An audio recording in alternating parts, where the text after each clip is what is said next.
You can do it, baby. You can do it. You don't need to choke. There you go, sweetie.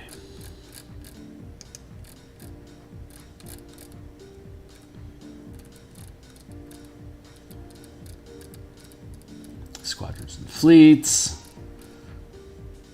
Squadron materials. Get through the squadron stuff. Tracking. Blah, blah, blah. Fleets grappling. Ramming. Fleet properties. Fleet statistics. Maintaining crew. Lifestyles. Locating crew. Restocking supplies. Making repairs. Dockyards. Spellcasting. There we go. Area of effect. Duration. Amplifying creatures. There we go. 1, 2, 3. Fuck you. God, there's so much stuff. It's like if you're okay. So this book is about outscaling and increasing the scale of adventuring, right? Like when you have a team that's aboard a ship, that ship basically becomes yourself. Like in the sense of spellcasting or affecting, like spellcasting, you're effectively becoming the self, the ship. So anyone that's aboard the ship that is using an amplifier to be able to concentrate spell effects on self, that ship is the self. It's built as though, like, Descent into Avernus considers infernal war machines to be creatures and can be affected as such. You throw a fireball, like a big difference is that, like, boats in Saltmarsh are treated as objects. They're highly indestructible. But infernal war machines in Descent into Avernus are considered to be construct creatures that can be damaged by anything else, because there's a big difference in 5e between objects and creatures. Virtually all spells in D&D can only affect creatures as far as like damaging and causing conditions. You have to be a creature to have a condition affect you. And again, to reiterate, you basically have to be a creature to take damage from virtually all spells that are combat spells in D&D. You can attack objects like with melee weapons and stuff, but everything has damage reduction, so there's limited options for that. So when we were designing the system, we wanted to make sure that there was one of the big problems with Spelljammer as presented is that ships have so many hit points, and they were in Spelljammer they consider objects like in Saltmarsh. So there's not a lot you can do to actually damage the ships aside from throwing rocks at them with melee weapons, like with siege weapons, like catapults and shit, trebuchet, whatever. That's a problem because there's not a lot that actually threatens the ship. And that's a mechanical decision because if there's not a lot that can threaten the ship, there's little, you don't have to worry about your team potentially being stranded because their ship got destroyed. And then they suffocate, they die, and they have to start a new campaign over. And that makes soft people cry. So you gotta have some balls when you're playing role playing games that are combat simulators. Like part of the risk is being killed. So that's a in my own personal philosophy as a DM. I like to say it like this: like for each level that your character survives, you've earned the right to add one sentence to your character's backstory. If you're stillborn from a couple goblins on your first adventure, you were never a legend. You never earned a story. But if you get yourself up to 15th level, then you have a lot you can say about where you came from, what your major plot points are. Like you've proven that this character is around for the long haul. Let's build a story around them. Before then, don't waste my time with your 5-page backstory if you're just going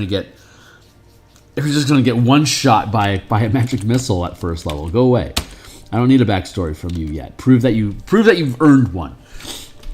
But that's a very first edition sort of mentality where life was cheap, and so there wasn't much in the lines of character background. Like all the cool, like when if you weren't around for it, then in like Beck Me box set or first edition, it was very, very often not so much about what is my character's cool backstory, what's their personality like, what's their love interest. Like, none of that shit mattered in super old D&D. It was, if you wanted to say, hey, describe your character to me, they'd tell you your class and all the cool weapons and armor and magic items they had, because that's basically all they were.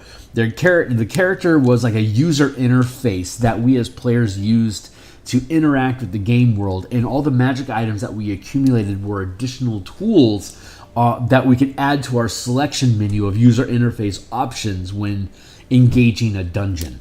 So it's a very, very different mentality of this character isn't expected to survive.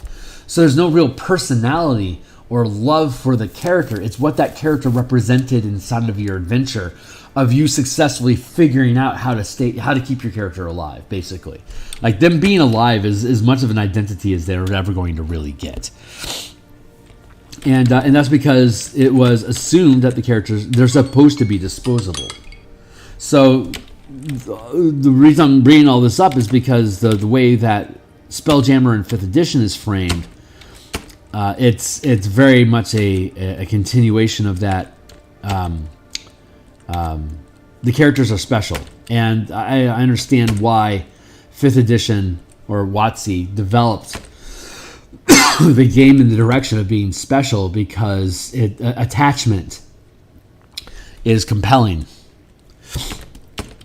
So if you get attached to your character, you're going to want to continue playing with that character, but if I kill that character, that upsets you.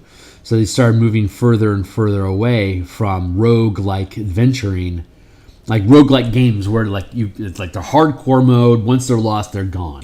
That's roguelike games, and it is a challenge when it's games that lean into that roguelike feeling are games that have a lot of random number generators where you're either like getting like random abilities or random items. It's very little planning, that you just end up with stuff and you see, what does that cool thing do, and how far can I push this current character or this current set of magic items to get further into the game. Like Faster Than Light, for example, is a computer game about being in a spaceship, and essentially there is no plot until you discover one. As you explore different worlds and run across different ships and stuff, there are there are stories and plots and quests that you can perform, but you don't start off with any. You're just starting off kind of running around with a ship trying to accumulate wealth and better equipment. And as you survive, the plot becomes clear. That is a common staple. Like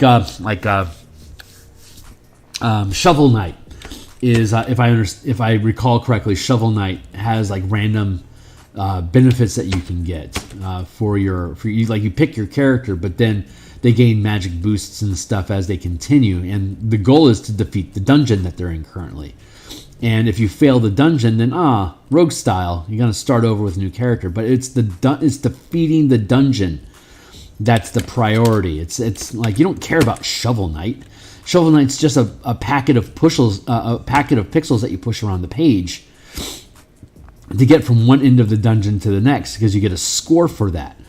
And then you continue on to the next dungeon, or you develop a new character that has a different set of skills to take on a different dungeon. So you can continue to just develop your game that way. It's not about the individual characters. It's what are those characters like? What stats, what abilities, what utility does that chosen character bring to your game? And so again, the 5th edition has 3rd edition, then 4th edition, then 5th edition leaned away from this. This is all basically Tracy Hickman and Margaret Weis's fault for creating the Dragonlance novels and adventures to go along with it, when suddenly people have a reason to have a character personality, and it became more of a LARP. So like, that's a very radical end result. But LARPing is like the ultimate end, like the narrative end of role playing game is LARP, while the technical end of it is like BattleTech or Warhammer 40K, where it's just combat statistics, or like what's another one? The word Civilization. Sid Meier's Civilization is also a radical example of game where you're developing a society and there are no individuals that matter. Your leader is just it's a user interface that has unique statistics that make your civilization have different advantages in the game from other civilizations that have different leaders. The leader is just basically feats for your kingdom to develop in a different way from a different selection to create diversity and keeping it from being completely RNG by having a path, like a guided path, a strategy that you're attempting to achieve. That's kind of what character classes are, is general strategies that you're choosing to succeed at a dungeon. I'm choosing a cleric, so my general strategy is to keep my teammates alive as a support character while providing midline or frontline support, depending on what kind of tankiness that I do. Hey, Shiner. So that's kind of the mentality or the philosophy, a kind of a rambling philosophy behind like the difference of Beckney or first edition versus later, like since WotC took over. Since WotC took over, it's really been about diving in and developing who the character is, which leads back into why is like Spelljammer so soft.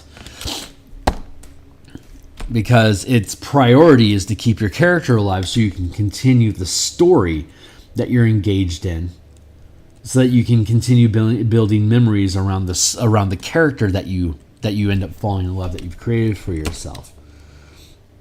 So it's really difficult to destroy ships in 5e because they aren't creatures, they're objects.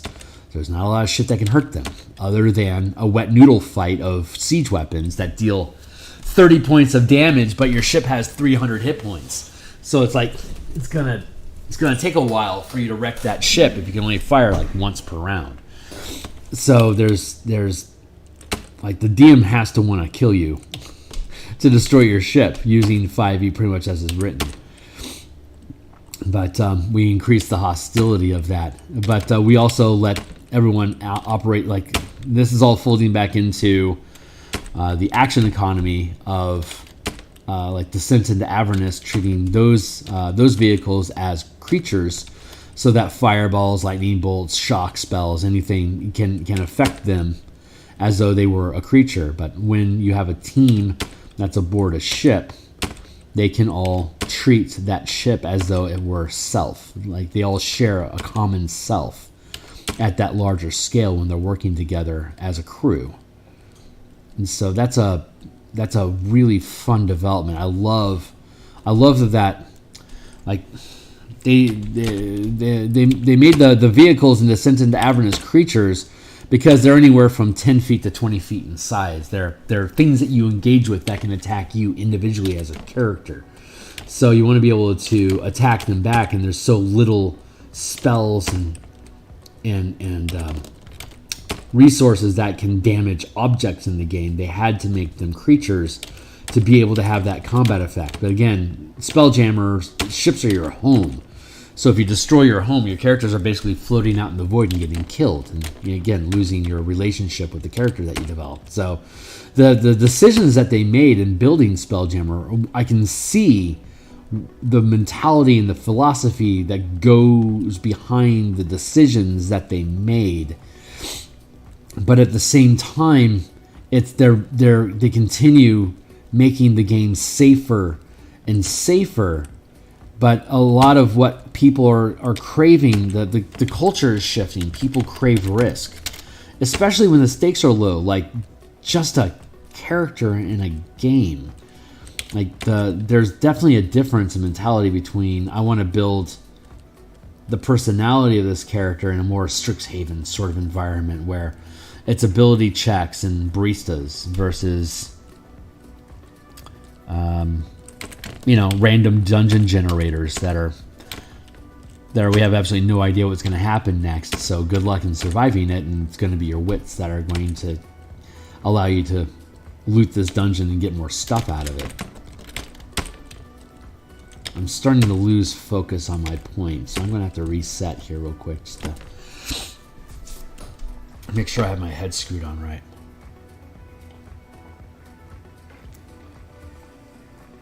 How are we looking? 7. Cool. We still have 45 minutes.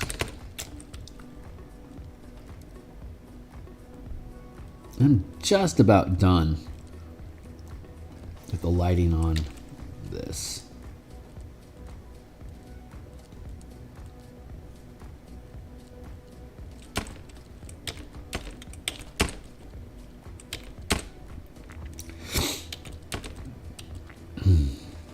But that's a big aspect of session 0 about tolerating death.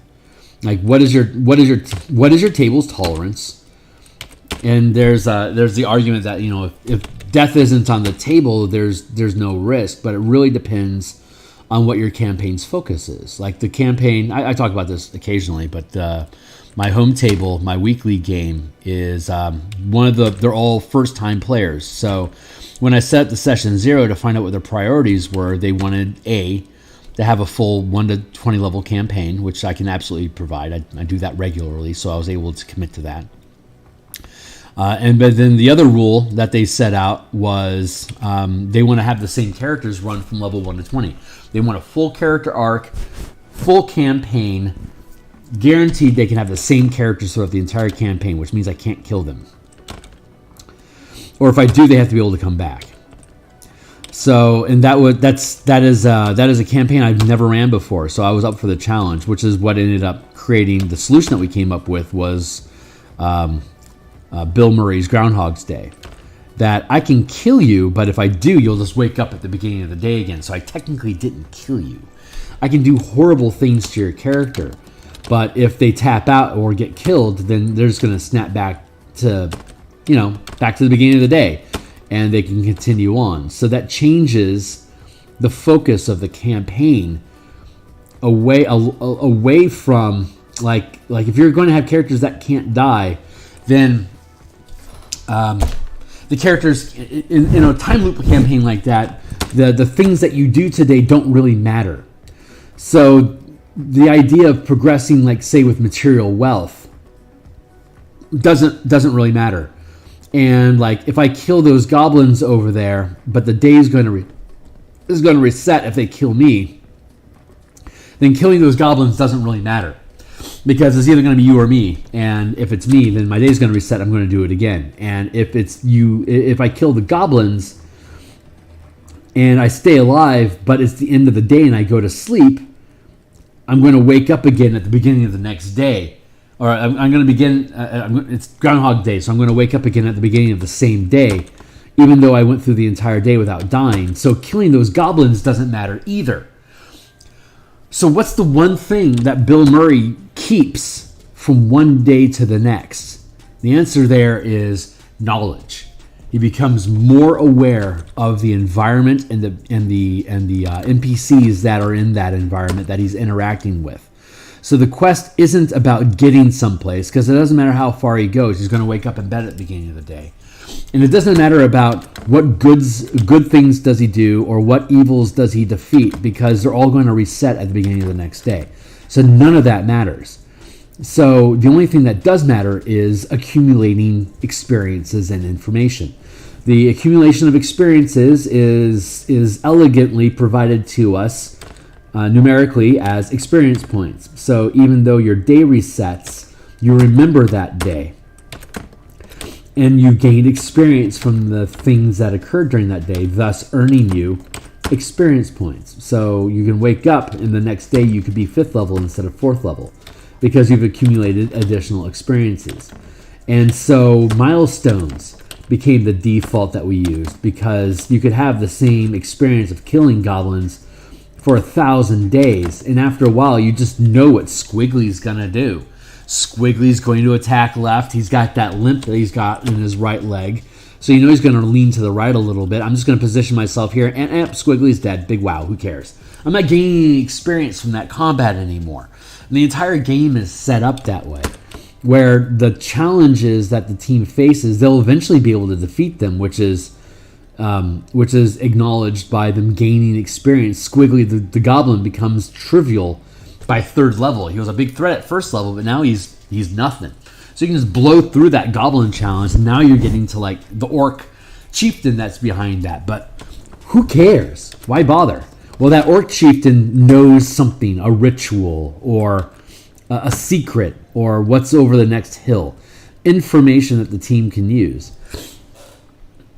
Yeah, it's I'm rambling about it, and I'll continue to do so. But yeah, it was really interesting coming up with that, because the stipulations that were placed on the session 0, like the rules. I've never played a campaign like that. It's very complicated. Like it has there's a lot of moving pieces, so you have to keep it in small bite-sized chunks, so you're not dealing with more things at a time. I guess to use a computer term, there's a lot of buffering that happens in the world building. Like I require them to tell me what their next objective is, so I don't because I have to keep track of what's here. What do I know is going to happen here? What are default things that never change about this location from day to day? What's the rough timing of things that happen there during the day? And are there any variables that can change depending on what the characters do? So you kind of have to have a buffer set up so you know what that environment is. But it also lets you do cool things like save or die spells or like instant death effects are completely valid. Like pitfall traps, having like a physical challenge where they have to get across a lava field, and if they screw up any of their steps, kind of like Dragon's Lair, fall into the lava, day resets, try again. So a lot of skill challenges populate the game space, and creatures that are there are less about. It's more like kind of like Metroid. Metroidvania is probably the best way of expressing the game. Since they're going to gain levels and they're going to gain new abilities and access to spells by default by gaining levels, you can gatekeep what spells they have available to behind gaining those levels. So they agreed that I would have control over their characters level up. I make the decisions about what feats they take. I make the decision about what spells they have prepared, what actual levels they take. So I'm basically sculpting what tools they have available to them each level so that I can create challenges that remain a challenge. They can't trivialize anything in the game until I decide it's okay for them to trivialize it. One of the go-to examples I use is that they were fighting a giant crab as a lair boss in a sewer at one point, like around level 7. It was level 5.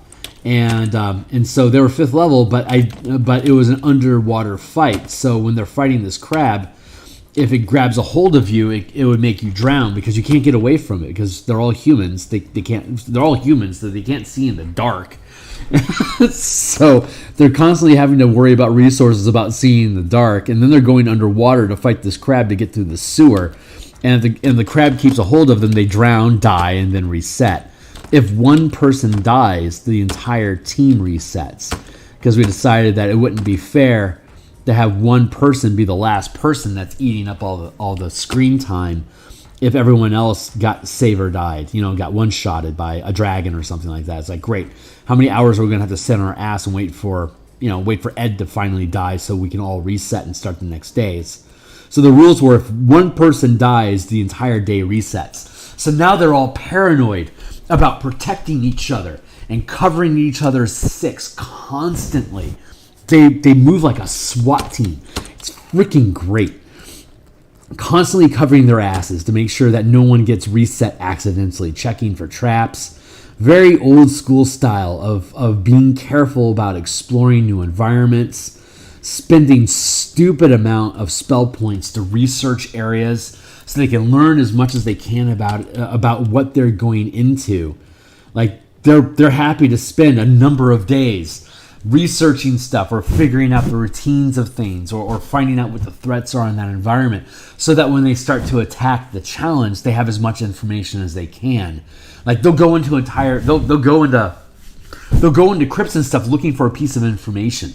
Like that piece of information is all we need in here. We'll die to get to decipher the last stone, like the last rune on that stone. Even if the room is flooding, it's worth it to us to drown and die because we know we're just going to reset at the beginning of the day. But once we learn what that rune is, we now know what that rune is. So if we see that rune somewhere else in the game world, we know what that means. So like that's the kind of way they can approach research and objectives. It's just a different set of priorities because their characters are technically disposable.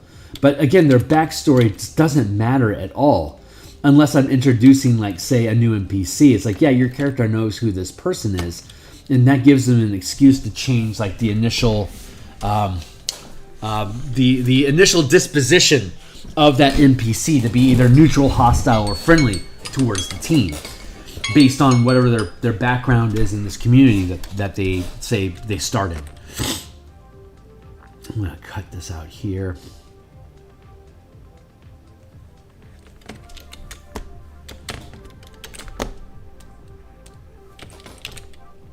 But again, this is all just an example of like a different, what can you do with a session 0? What value does a session 0 have to your table beyond knowing whether or not someone really freaking hates spiders and would rather not see those appear in the game or not? Like that's fair. Yeah. We since like the late 90s. Since the late 90s, my players have pretty much always considered an adventuring team like a SWAT team. They are like commandos, like they are a combat unit. Even if it's an investigation focus, that the mentality is each of us is like the Aliens movie is a really great example of this. You've got the people like the rooks on a chess table. You got the rooks at the end, which are the like Vasquez and her boyfriend, whatever his name was. But they were the heavy arms carriers, like the gyroscopic recoil balance systems that they would slug around with them. That were the heavy hammers. Those were your DPS kill machines. Then you had like Hudson, who was kind of like an artificer, that he would do relays. He would crack open computers. He did all that technical stuff. Like he was like a rogue. And then there was Bishop, who was the synthetic, and he was kind of like the wizard, that he could manipulate computer systems. Like he could Hudson could break into computers, but like they needed Bishop to be able to control the ship from orbit because he could patch in the satellite relay to be able to effectively summon ship. So like they all had these different roles, and it was like Hicks, who was the main character, right? The head Marine that survived in the end, or almost to the end, but like the hero masculine boss type that fought with Ripley the longest, who was also in Terminator. He was like a stock fighter, or even potentially a ranger, that he just provided solid maneuver and DPS, for example. So like they all have similar analogies as a combat unit that you would see in a D&D, like a traditional D&D adventuring team. So the parallels are there, and it's fun to lean into that as a narrative. Like I played a lot of Rifts in college, and we would play a dog boy. Dog boys were genetically modified canines into humanoid forms that were basically hunters. So, and they were trained to be like commando units. So we would hunt after demons and rogue psychers and stuff like that to try to keep our community safe. But we were organized as a combat unit there as well. But anyway, the point is that the amount of risk that you allow into your game modifies what the team values. And this time travel Groundhog's Day campaign is a really radical example of where different narrative and different limitations on your campaign can take you. Which is all just kind of funneling back into the conversation about the team treating their spaceship, their Spelljammer ship, as a larger body of self for them, that they're all defending together, like using, like, casting haste on yourself and like blade ward on yourself and stone skin on yourself. Like, characters can all do these things together, targeting the ship as though it were themselves to buff up and defend the ship. So you're eating spell resources to apply what may be only so-so spells to a person at a 5-foot scale. Like, Blade Ward is a super effective cantrip, man. Like, if you cast Blade Ward on yourself as a pilot of a ship, you're suddenly taking half damage from all all siege weapons that are hitting your ship. Like, that's ridiculously important. So if you have a support character that's working the orrery state, you've got your pilot chair where you've got the actual pilot that's maneuvering the ship around and making melee attacks, and then you've got a support role, which is anybody that is attuned to and focusing on basically like a sonar system. They call them orreries in 5th edition. O-R-R-E-R-Y, orrery. What a clumsy word. But we use them that if you have them attached, like if you bolt them into a radar station, basically, you can channel spells through that system to affect your ship as though you were piloting. Even though you're not the pilot, the ship becomes yourself while you're focusing on this magical amplifier. So you can layer in all these different spells if you've got a bunch of spellcasters on your team, or like partial casters, or people that pick up feats or whatever. Like Blade Ward, Warding Bond is a freaking great spell for a cleric to be using on the pilot, because they can help take damage. Like, you can take damage for the ship instead. So like if the ship takes 50 points of damage, you could choose to take 20 of it, and then the ship only takes 30.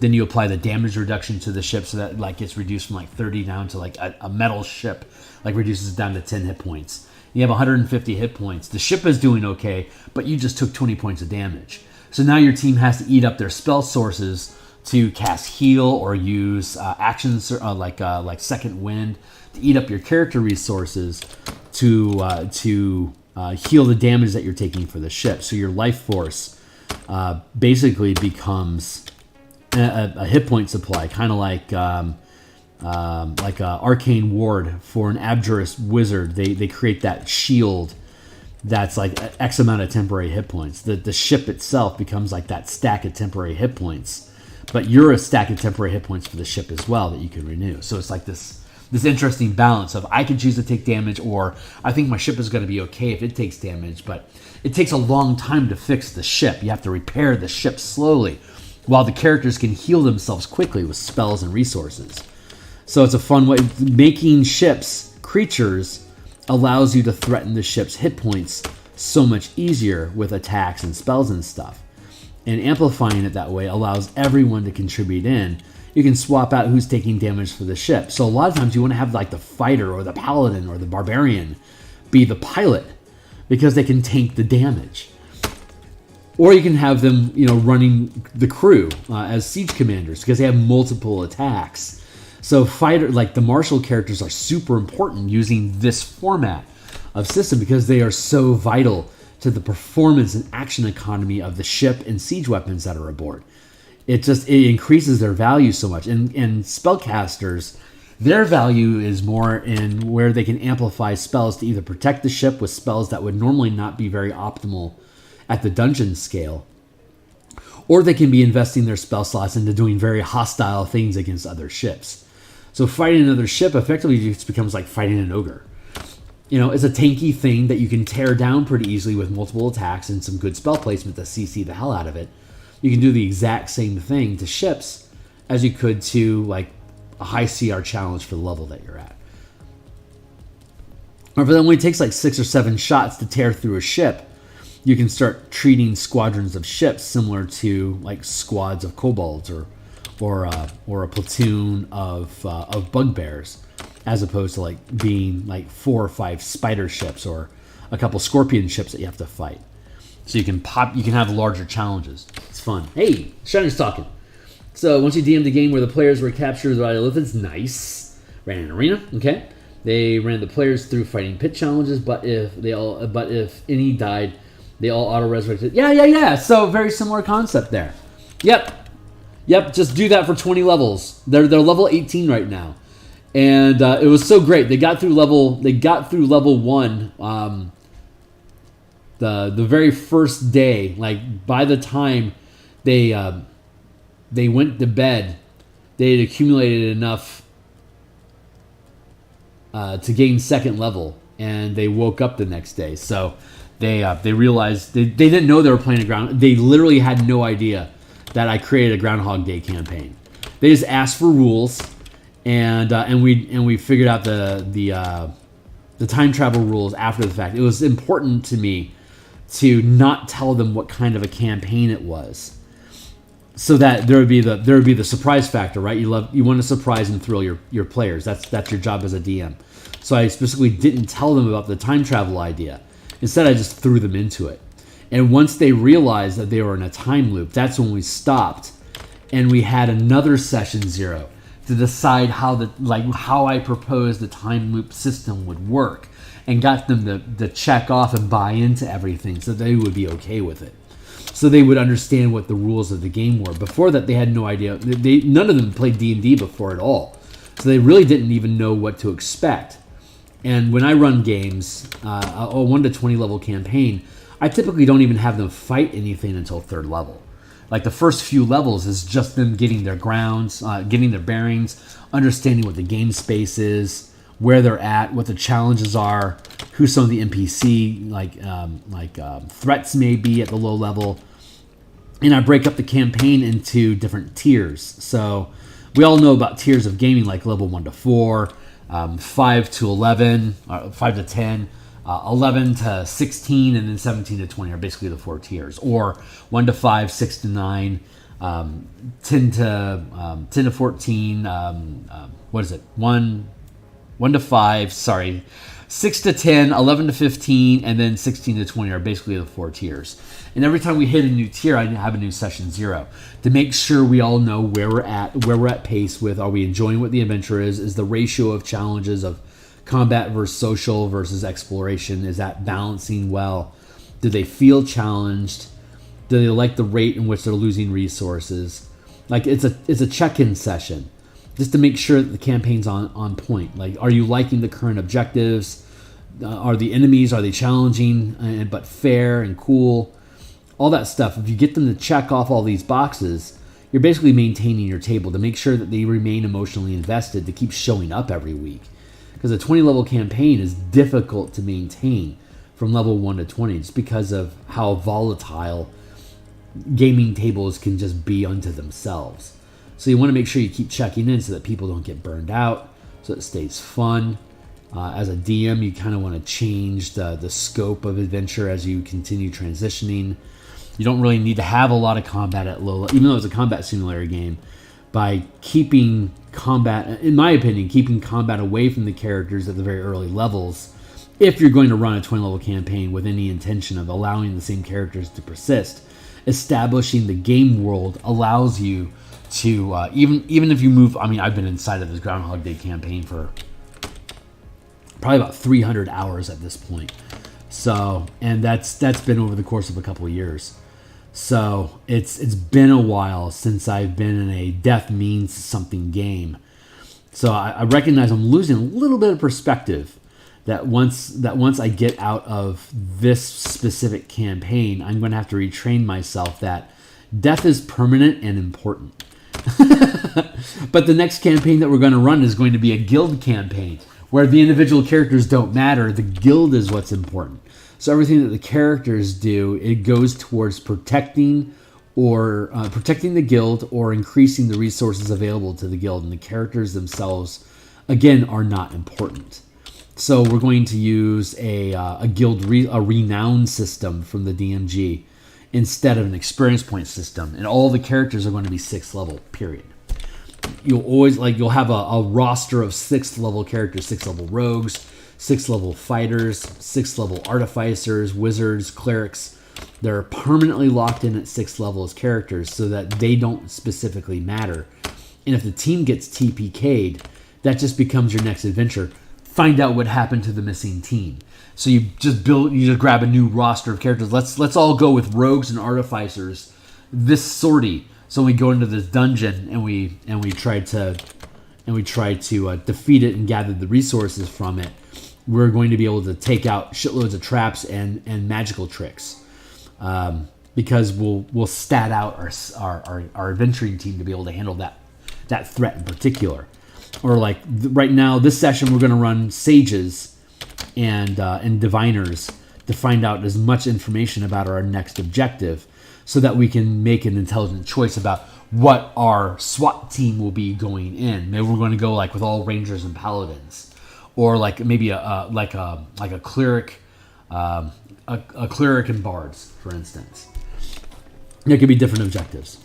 So we're still fleshing out the meat of that campaign, but we're at 18th level right now in our current campaign. So the time travel campaign will be coming to a close.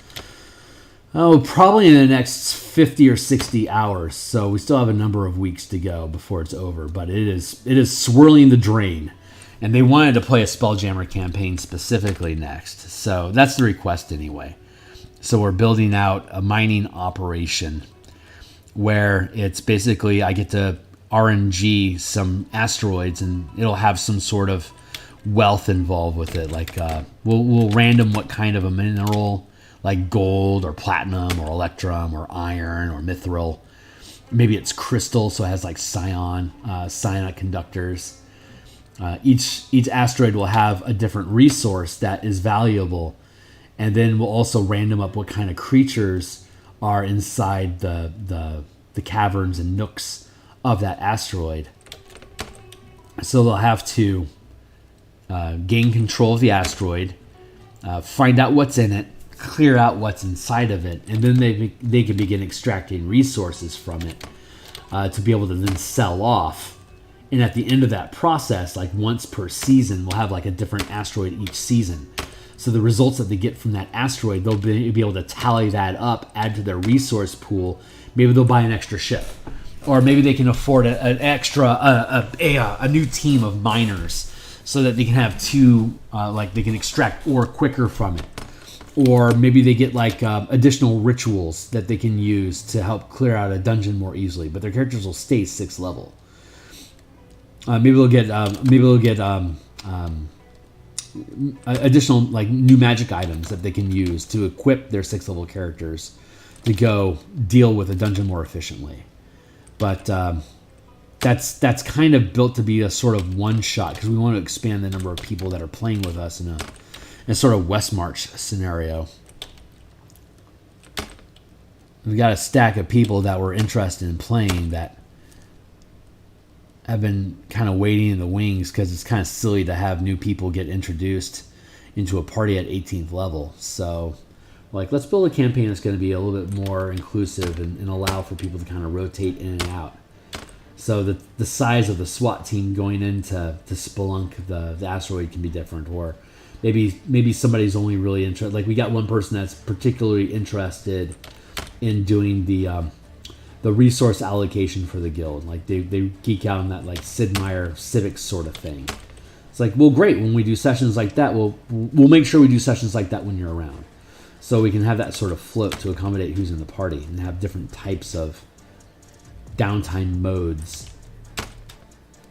So that's the thought behind it anyway. But it's a very different campaign. And again, it's de-emphasizing the importance of specific characters. But I think after I want to do a campaign like that to help wean me back into killing characters means something. Because once these characters die, they're dead, right? Unless the team decides to spend resources to resurrect them. But that specific character isn't important. So I can afford to screw up and not have it derail the campaign goals overall. But I also like to do things like have like the Dragonlance playtesting that I've been slowly assembling. Approaches the Dragonlance published adventure from Wizards of the Coast as a platoon. You're in command of a platoon with like 50 soldiers, and every time your character dies, one of those soldiers in the platoon gets promoted. Like, you know, Apon is dead, so now Hicks is in charge. You know, because you lost your commanding officer, but you have a team. Like your characters is like the high level officers of that platoon.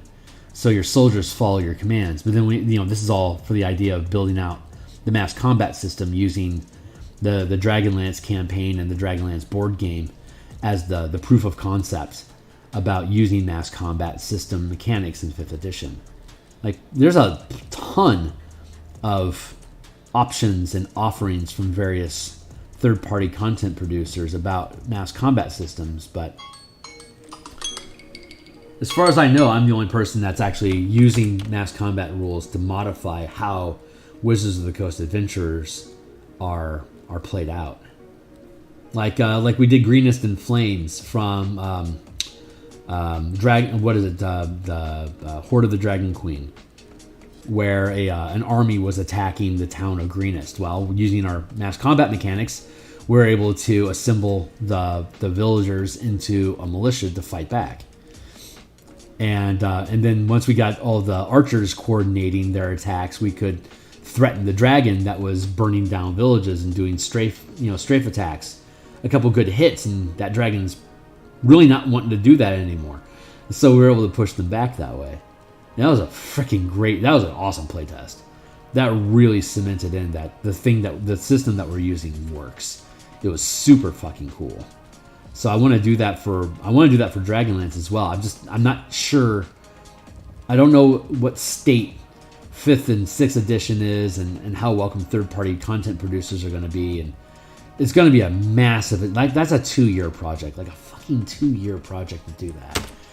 Because you see how long it takes for me to build maps. Now have me build 30 of those at the 50-foot scale, as well as some of them at the 5-foot scale, some of them at the 500-foot scale.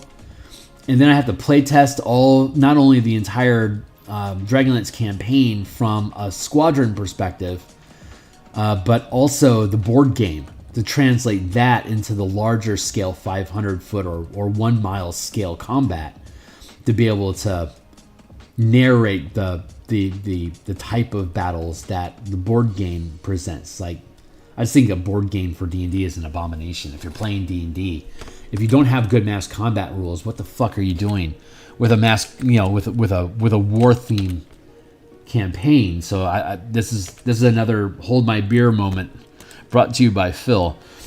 But I doing shit like this with like showing wizards what they could do with their own stuff if they tried is kind of my hubris. It's what makes me keep going. It's like you could be a better company. You could build better tools for us to play with. Here, let me show you. And I'm like this tiny third person content producer that like nobody knows about. It's very humbling. It's very, very humbling. But I figure if I just keep doing it, people will notice me eventually and kind of grok on what I'm trying to do here, and hopefully it'll make sense. But boy, I'm really rambling about myself. I gotta apologize, I guess. There. I think that feels pretty good as an object. So let's do the eye stalks now. Yeah, I'm kind of on a tear. Sorry, guys. Your next campaign is going to be set in... Oh, nice! I love that. Dude, you got to make it a family. Oh, my fucking God. You've got to go with a family. That is so fun. That is just... Oh, I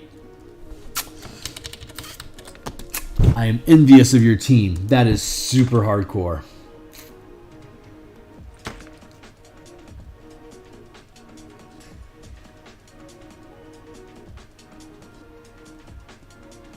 I would love to do a Drow House campaign where you just like take like a small like a second tier house that's trying to up their rank. So everything that the team does is about advancing the clout and respect that the house earns, like a real mafia sort of thing, but from a Drow perspective. Fuck, that'd be so fun, man. I would love that kind of a campaign.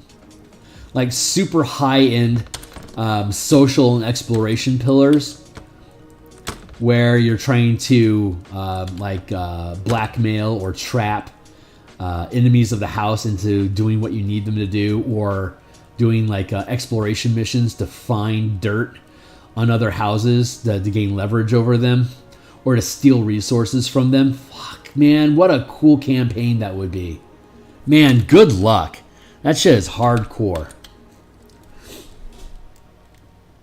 Yeah, it does. If you're interested, I have a guild resource system that's basically a bunch of ability checks to be able to do different things like do research, or to steal, break in, create trade relations.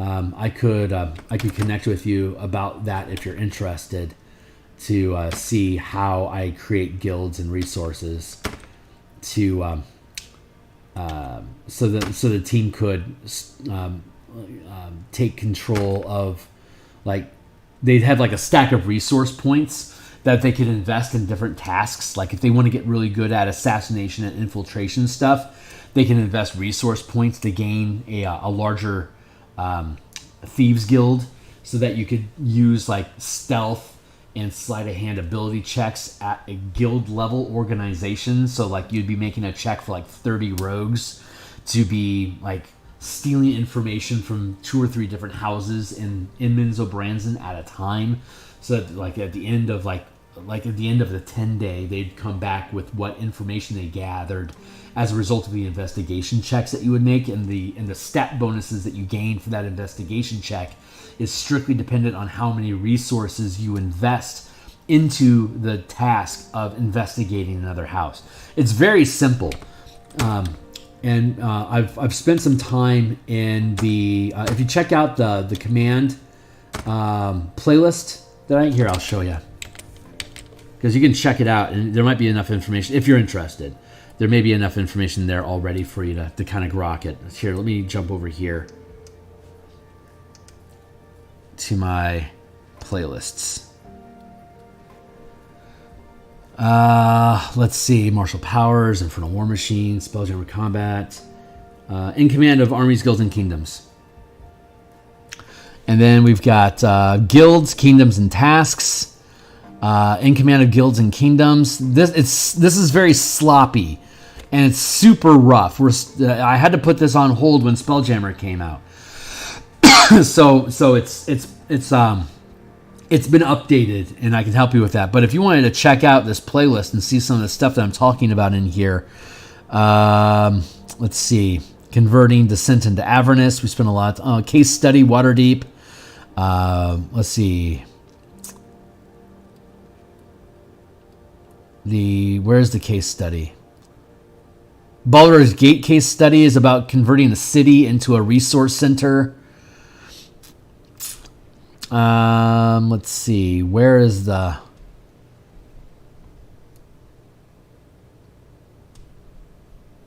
I think these like 13, 14, 15. I think that's the set where you want to be inside of. I know inside of here somewhere, I took the Simic Guild from Ravnica and I converted it into a resource center that you could use to like create Krasis creatures, or like different type of like medical healing effects, like modifying your character with different ability, like a hybrid, like converting your character into a hybrid race, so that you could like gain wings or extra arms and stuff like that, as well as like healing and things like that. Anyway, if that's, I don't want to derail you or try to take over your campaign. That'd be super fucking rude of me. But it's exciting to me. So if you're interested in that kind of crap, I'm happy to have a conversation with you about it. You can just catch me on Discord or ping me on Twitter if you're interested.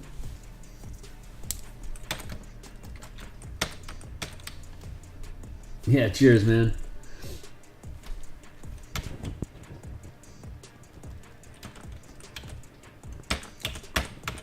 But that's like, so once the Spelljammer book is done, then I want to work on the Mass Combat book. Once the Mass Combat book is done, then I want to work on the Guilds and Kingdoms book.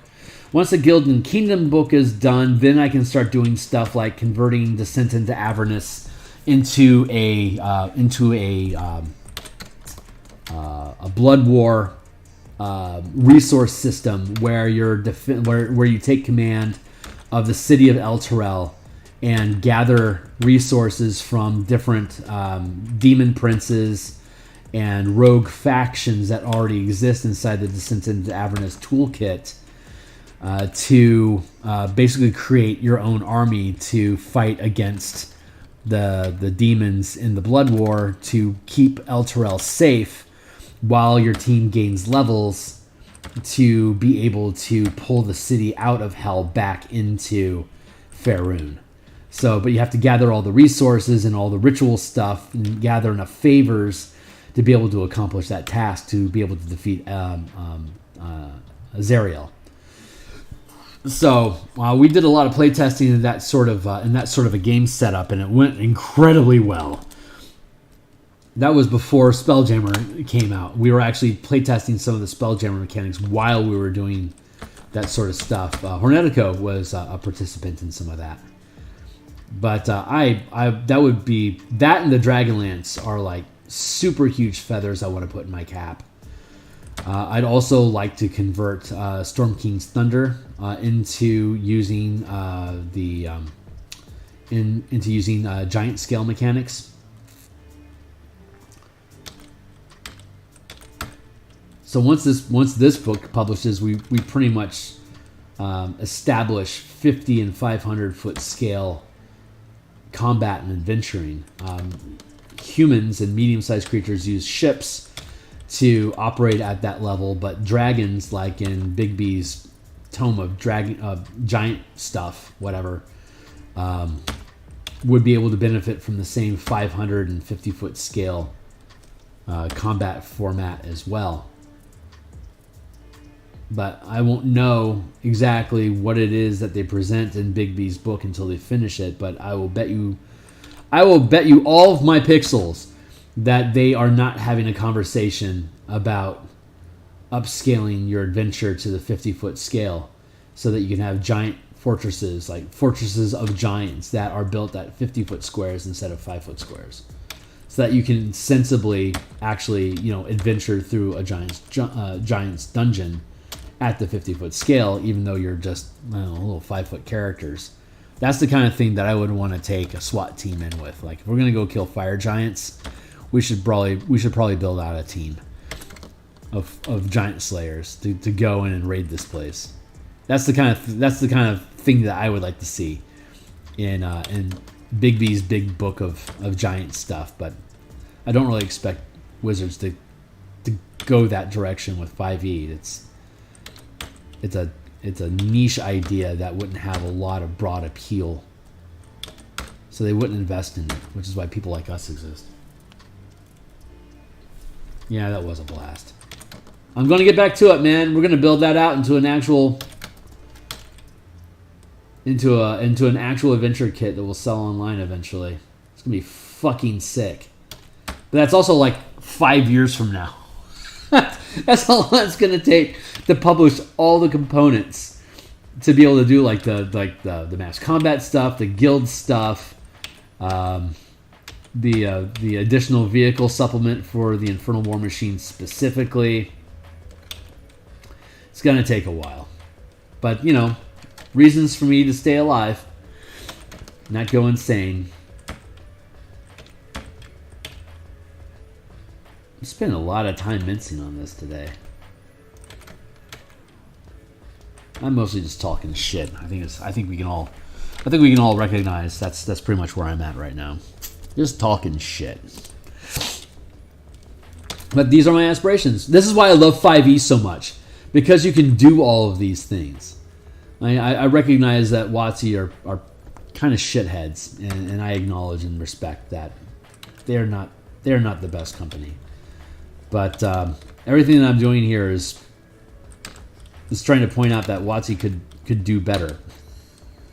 But it's all their IPs, so like I feel honor bound to actually publish all these ideas on DMsGuild, because that's the place that they provided for us to build third-party content utilizing their IPs. And like everything that I do is about, oh yeah, you made that IP, well you fucked it up. Here, try doing this instead.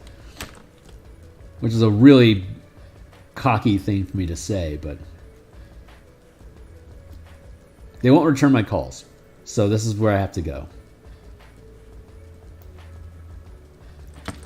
Seriously, WotC, I live like right down the street from you. I would be the easiest hire in the world. But honestly, they probably don't pay enough. Like Paizo right now is hiring developers for both for PF2 and for Starfinder. It's a remote job, but you have to be like in Montana or Washington or Oregon or I think Virginia are like the only states, because tax purposes, I guess, are the only states they allow you to actually live in to be able to do the job remotely. But it's only like $48,000 a year that the job pays, and that sounds great and stuff until you realize like the cost of living in Washington is like $70,000.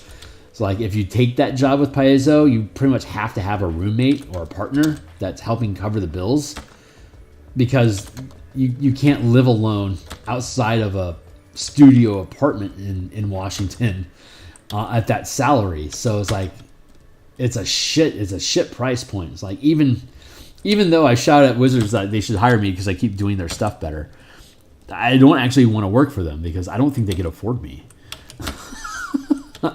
So it's a real fucking pickle.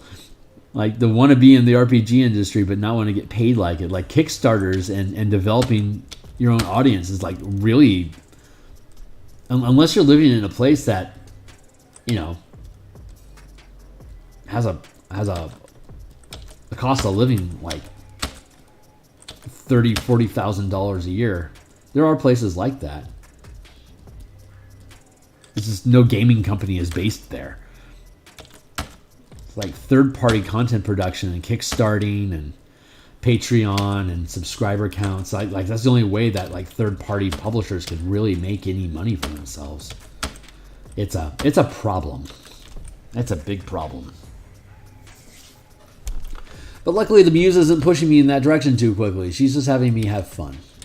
So I'm just going to keep having fun here. On my own. Doing my thing. I'm going to cut this out like this, I think.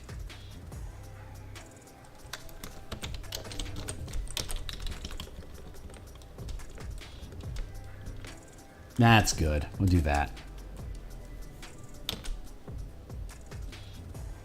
But yeah, I'm talking out of my ass a lot today, so don't mind me. Let's do that. We've got our line here. We'll go.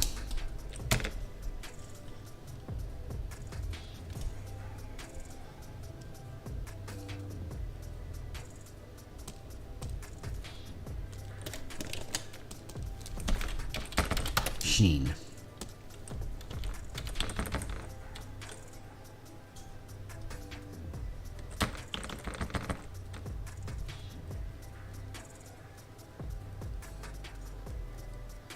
Do our little bubble sheen here.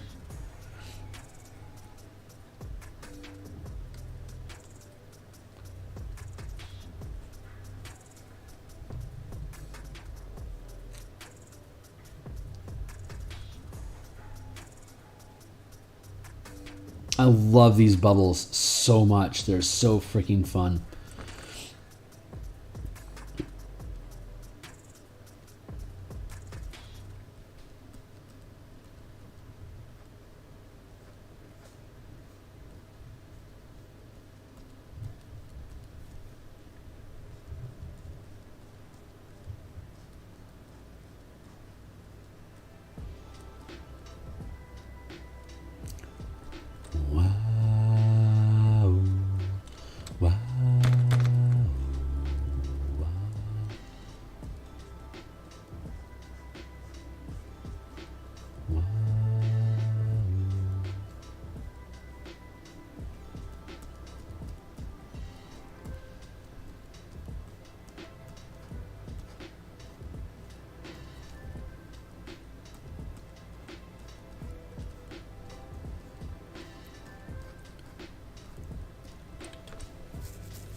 that and put it in a separate layer. Let's hide that. Like that. Whoa, whoa, whoa, whoa, whoa, whoa, rogue. Whoa, whoa, whoa, whoa. U-bits there. Perfect.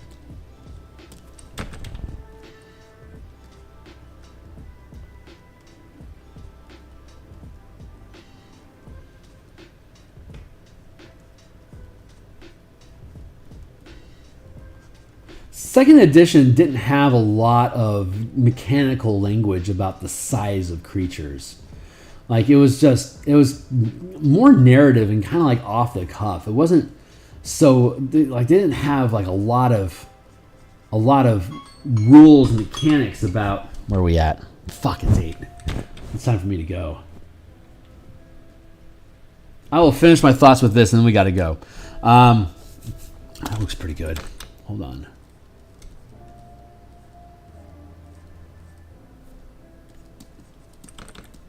We're going to flesh that out a bit like that. Just to make it look good.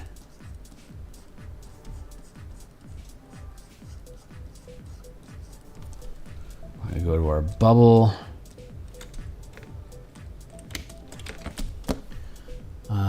Free transform. No.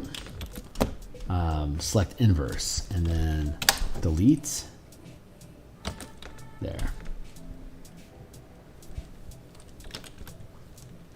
And then we're going to drop the opacity down like that. Make that little bubble effect.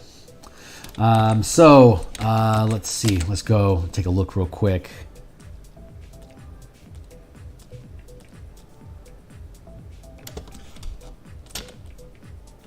Right. So the way that Spelljammer in second edition, there wasn't a lot of language about sizes and shapes of things, like larger size, gargantuan. It didn't really matter. They didn't have a very solid rule about, like, a lot of it was theater of the mind. So there wasn't a lot of hard mechanics about size of creatures and placement on grids.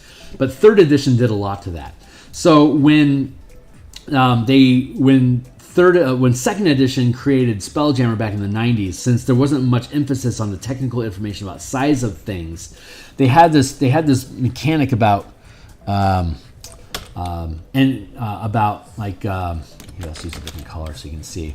Like you have this air envelope idea that was a bubble like this, right? And it's this weird oblong shape that it had going for it. Because in second edition, there wasn't much language. It was basically the size of the ship and then like double it. So like you have like, if your ship is 15 feet long, then there's 15 feet of bubble in front of you and 15 feet of bubble behind you. And if you're 20 feet wide, then there's 20 feet to the left and 20 feet to the right. And that made this oblong air envelope bubble thing. But it was a weird size. Third edition, fourth edition, and fifth edition standardized creature sizes. So they're always squares. Even if your horse was a size large creature is like 8 feet long, it still fills a 2x2 space because that's the space that the horse needs to be able to turn around. So it has to occupy that space, otherwise it's at disadvantage. So when they took Spelljammer for 5th edition, they just copy-pasted the bubble mechanics, the air envelope mechanics from 2nd edition and just basically stapled it into the 5e. But 5e has so much codified language about the size of objects that they could have instead established this square effect, which means that all, like if this, like in this example, this Star Moth ship is occupying a 200 by 200 foot space because each one of these squares is 50 feet. So it occupies this 200 foot space, and it's going to be a square, or in this case, a cubicle space, a cube space that this object occupies. All ships occupy a cube space and has a round sphere, regardless of the length or the width of it. Whichever one is bigger is the size of the space that it's going to occupy. Wizards could have used that 5th edition, 3rd edition, 4th edition size mechanic to have that square established, but they didn't. They just copy-pasted weird dimensions. Like, it's just going to double the dimensions of whatever the size of the ship is, and that's your oblong sphere. But it doesn't allow you to have ships operate properly in ship-to-ship combat in this grid square space. Most people are still using hexes from 2nd edition when they're modifying Spelljammer. But 5th edition has a well-established combat space, pardon the pun, for grid adventuring, grid combat. That Spelljammer ships can obviously sit inside of that, as we're demonstrating here. But the collateral effect of that is that you now have established that ships are always occupying these bubbles, these soap bubbles of air. That if you see the size of the soap bubble, you know the size of the ship. You know the ship is occupying this 200 by 200 or 4 by 4 square space, and that is a standard language that we can use anywhere from the 5 foot to 500 foot to 500 mile to 5 million to 100 million miles. You can establish this scaling square space of this sphere of influence. Like literally you're influencing everything inside that sphere depending on the scale that you're operating with. So now that we know that this scaling exists, when I'm depicting things, I always get to put them inside of these bubbles, which is an indication of, you know, what's the limits of that ship. And like planets are the same way. Our planet is literally inside of a bubble of atmosphere that is identical to this, except that it's at the 8,000 miles scale instead of at the, like, say this is 100 feet. So it's a 2 by 2 at the 50-foot scale. So I love that about that. And I've never seen a narrative about Spelljammer using bubbles like this. It's always existed. Everything has an air bubble. The Spelljammer's content that they produced back in August last year strictly says that you have your own little air bubble when when you're free floating outside the influence of other people's gravities. You just naturally have an air bubble around you. So everything has this soap bubble effect. At the 5 foot scale, they even had it's going to be like 15 feet tall and like 6 feet wide, because that's an oblong that your character sits inside of. But what if you stick your arms out? Like, are you going to have your fingers go outside the air bubble? Like, having a bubble that fills the 5 foot space that your character occupies, it's just a 5 foot soap bubble that your character floats inside of. It's consistent. It's narratively easy. It makes all the mechanics of that stuff super simple, and it adds I think a really cool aesthetic to building these ships, which is a blessing that I get to illustrate this, because I know exactly what I'm trying to say here, and I can take that mechanical, like that narrative, that Ludo narrative of the artwork showing these bubbles to coincide with that spacing that we have. So anyway, I'm geeking out about it, but I gotta go. That's my day. I'm gonna be back in 11 hours to do some Eberron cartography tonight. So anyone that's been lurking or hanging out, God bless you. Thanks for being here with me. Thanks for letting me ramble on about, well, shit that I ramble on about. So, but it's just more of the same. So we're gonna be back. I might be able to get this finished by tomorrow. In which case, that'd be awesome. The next thing that we'll work on is this Arrow versus Lamprey picture, and then we'll go back and we'll finish. We'll go back and we'll finish this this boarding. I love this piece. This is going. We still have to do the ballistas here, but once we do, all we have to do is colorize this and then do our shade detail work. But this is going to be a fucking cool pick, too, because then after we get the detail work done, we get to put characters on the Rhino as well as across the deck of this to be fighting with each other at the 5 foot scale while this Rhino is tearing apart the rigging on the ship. So that's the kind of fun shit we can have with this system by using both the 5 foot scale and the 50 foot scale at the same time with each other, having ships engaging in large scale combat while the creatures that are aboard them are engaging with each other at the 5 foot scale. But it's all using the same action economy in the same round. You're just breaking it. Like the pilot isn't going to be shooting at people from, on the deck. That's what your Marines are for. The pilot's going to be dealing at the 50 foot scale, tearing up the rigging of the ship with its slashing horn and its piercing legs. So fucking cool stuff, man. So fucking cool. All right, I'll catch you guys on the other side. I'm really looking forward to working on this one, but that's our dessert. So right now we're still working on our vegetables right now. So we'll get to that. All right, thanks a lot, guys. I'll see you on the other side.